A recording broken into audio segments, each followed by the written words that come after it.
राहुरी विधानसभा पोटनिवडणुकीला सुरुवात झालेली आहे. प्रचाराची रणधुमाळी खरं तर सुरू झालेली आहे. भाजपचे उमेदवार अक्षय कर्डिले यांनी आज प्रचाराला सुरुवात केलेली आहे. त्यांच्याशी बोलणार आहोत. प्रचाराचा आज शुभारंभ केलाय खऱ्या अर्थानं. कसा प्रतिसाद जो आहे तर तो मिळतो आहे? प्रतिसाद अतिशय चांगला आहे. मी आता वाघाचा आखाडा राहुरी तालुक्यामधून सुरुवात प्रचाराला माझी केलेली आहे.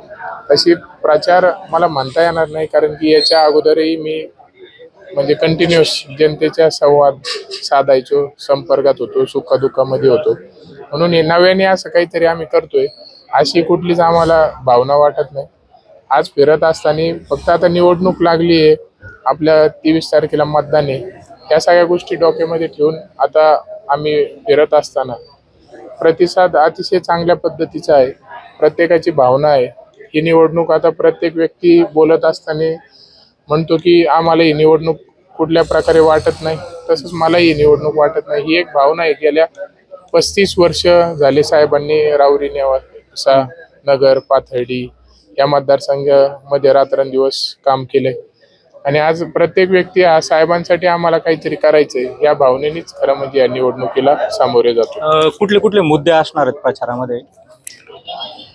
आता साहेबांनी या मतदारसंघासाठी 2024ला अनेक स्वप्न पाहिले होते.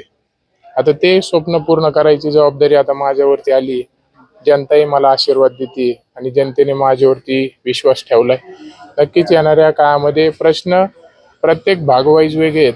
राहुरी शहराचे प्रश्न वेगळे आहेत, राहुरी तालुक्याचे प्रश्न वेगळे आहेत, पाथर्डीचे वेगळे आहेत, नगरचे वेगळे आहेत. ज्या त्या भागात जे ते प्रश्न मला मार्गी लावायचे. शेतकरी भाग असल्यामुळं आपण पाहतो की विजेचे प्रश्न आहेत, पाण्याचे प्रश्न आहेत. शहरासारखं ठिकाण असलं की तिथं कचऱ्याचा प्रश्न आहे. त्याच्यानंतर अजून आपण पाहतो नगर भागात जर आपण गेलो, नगर, पाथर्डी, वांबुरी चारीचं पाणी असेल ते पोचलं पाहिजे प्रत्येक गावाला. कोणतंच गाव वंचित नाही राहिलं पाहिजे. रोजच्या जीवनामध्ये आपण पाहतो की शेतकऱ्यांचे काम आहे पूर्ण लाईटीवरती चालते, तर डिप्यांचे काम आहे. तर डिप्या म्हणजे जिथं जिथं आता आपण पाहतो की ओव्हरलोड मोठ्या प्रमाणात वाढलाय.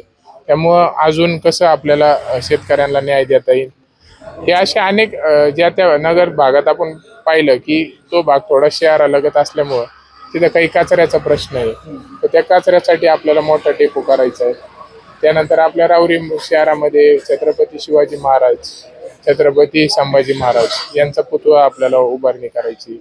म्हणजे असे वेगळे प्रश्न, वेगळे वेगळे भाग आणि सगळ्या गोष्टी लक्षात घेऊन साहेबांनी ज्या आखलेलं होतं सगळं धोरण या 5 वर्षामध्ये आपल्या मतदारसंघामध्ये हे करायचं, तर ती आता जबाबदारी माझ्यावरती की येणाऱ्या 3 वर्षामध्ये ते सगळ्या गोष्टी पूर्ण करायच्या. समोरच्या उमेदवाराचं किती आव्हान वाटतं काय?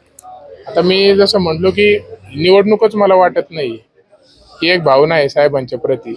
म्हणून ही निवडणूकच नसल्यामुळं मला कोणी विरोधक किंवा शत्रूही वाटत नाही. कारण की माझं आणि कोणाचं कधी वाईटही नाही किंवा काही आपल्याला कोणाचं वाईट बोलायचंही नाही, करायचंही नाही.